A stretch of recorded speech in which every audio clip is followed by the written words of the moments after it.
questão, na transparência da palavra, coexistir significa a essência da boa convivência entre as diversidades, sejam elas culturais, religiosas ou étnicas. Isso abrange o respeito a todos os seres, independentemente de sua escolha em acreditar e crer em algo ou alguma coisa. Como jovens, devemos fazer sempre a diferença e lutar por igualdade e respeito social. 2.000 manifestantes fizeram na zona sul do Rio de Janeiro um protesto que se auto-intitula.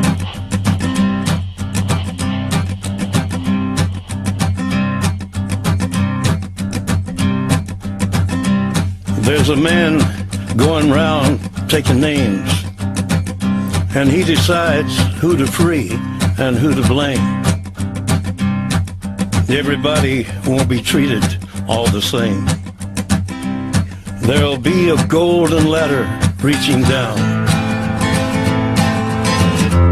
when the man comes around. The hairs on your arm will stand up at the terror in each sip and in each sup. Will you partake of that last offered cup, or disappear into the potter's ground when the man comes around? Hear the trumpets, hear the pipers, 100 million angels singing. Multitudes are marching to the big kettle drum. Voices calling, voices crying. Some are born and some are dying. It's Alpha and Omega's kingdom come, and the whirlwind is in the thorn tree. And I heard a voice in the midst of the four beasts, and I looked, and behold, a pale horse, and his name that sat on him was Death, and hell followed with him.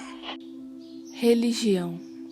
Eis aqui um assunto que sempre gera discórdia. Existe um ditado popular que diz: religião não se discute. Por que não se discute? Por que as pessoas têm medo de discutir sua crença? Será que no fundo, mesmo sem saber, tem medo de se confrontar com algo que não tenha certeza? Discutir sobre religião é uma das melhores terapias que existem. O conceito comum é que se a minha religião é dita por correta, automaticamente julgo, sem conhecer, que a do outro é errada, ou no mínimo, duvidosa. Por quê? Talvez porque o que é diferente torna-se para muitos um sinônimo de errado, inferior, gerando a conhecida intolerância. Sem querer fazer apologia a nenhuma religião e nem desmerecer outras, só quero mostrar como a intolerância religiosa afeta a vida da humanidade. Basta pesquisar em qualquer livro de história. Na antiguidade, os novos cristãos foram perseguidos. Porém, na Idade Média, eles foram os perseguidores, através dos tribunais da Inquisição. Pessoas foram torturadas, acusadas de bruxaria e mortas, simplesmente porque ousaram discordar dos ensinamentos da principal religião da época.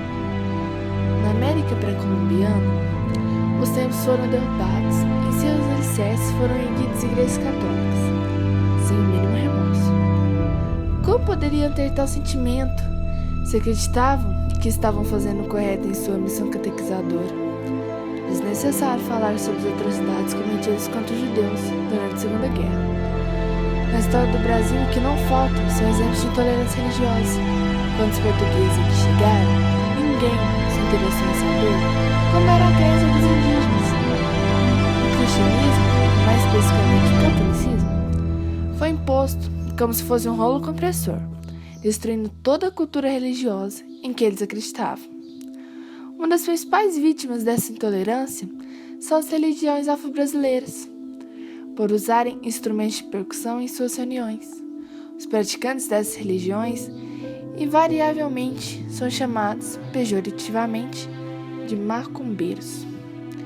Mas poucos se dão conta que as religiões sincretizam elementos de outras, principalmente a católica.